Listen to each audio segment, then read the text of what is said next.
Yes, and start. Mr. Speaker, sir, this is the seventh day, I believe, of this debate, and 70 persons have already spoken. I am the 71st in the long procession. I have been hesitating whether I should take up the time of this house in this marathon race. I might straight away say that I am not greatly interested where a particular state boundary is situated, and I find it very difficult to get passionate or excited about it. I have my preferences naturally, but it does not make much difference to me where the internal boundary of a state is drawn. Infinitely more important is what happens on either side of the boundary, what happens within the state, and what happens to people inside a particular state whom may linguistically or in any other sense from a minority. Once we lay down these basic principles correctly and act up to them, then the vast number of problems and difficulties and legitimate grievances that arise will automatically disappear. I may tell the House that I am not speaking specifically in my capacity as Prime Minister or on behalf of government, and I am not going to make any epoch making pronouncement. We in government have been considering this report and other matters that flow from it for the last many weeks, and we shall continue to consider them till we come up to this house with our recommendations. Therefore, it will not be proper for me or for any other member of government to speak in any tone of finality about this matter, but I may give expression to my own inclinations in regard to the recommendations of the report and the other suggestions that have been made. One thing I should like to say is that I have regretted very greatly certain criticisms that have been made in the press against the Commission. One can criticize the Commission's recommendations, of course, but to bring a charge of unfairness is itself unfair. It is the kind of approach which will make such work much more difficult hereafter. We choose eminent men, they take a great deal of trouble and tell us what they think about the problem. We may or may not agree with them, but to attack their fairness is, if I may say so, not only a wrong approach but an indication that one's case is right now very weak.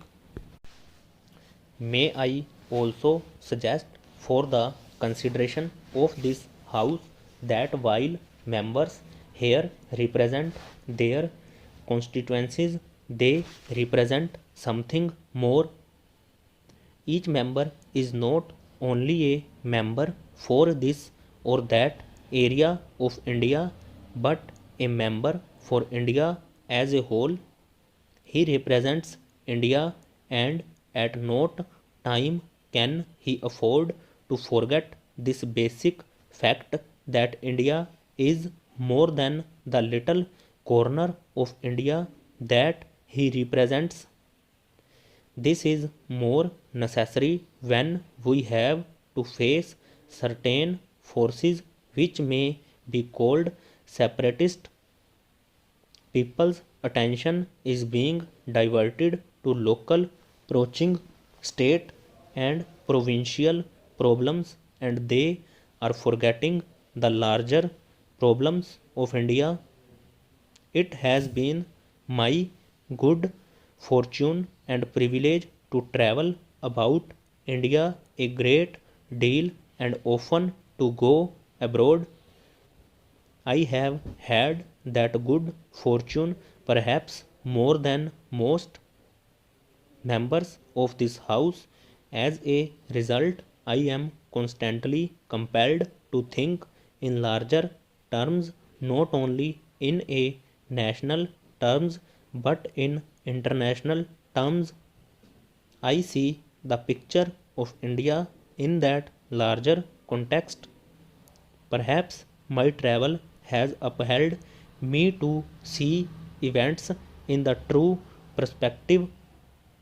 As I travel about India, I feel excited by its moving drama. There are, of course, many things I do not like, but it is inspiring to see India moving today as if by the dictates of some preordained, preordained fate and destiny towards its goal. I submit to the House that we can see this better if we go abroad and see this country from some distance. There are many people in the wide world who also are beginning to feel the drama and adventure of what is happening in this.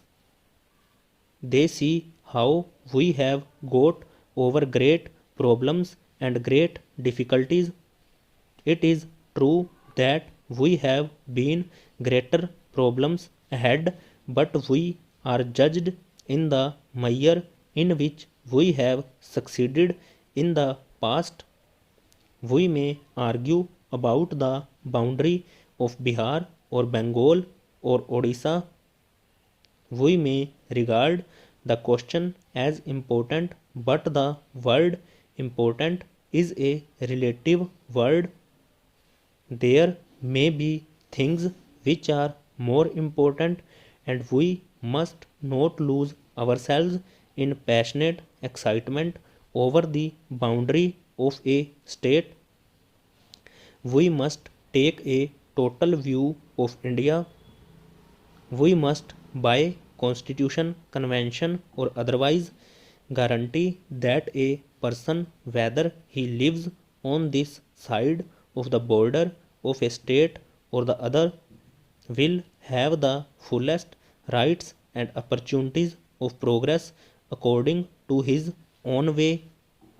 That is my approach to this matter, but I feel that this larger outlook is sometimes lost sight of. This should not be done for larger national interest over.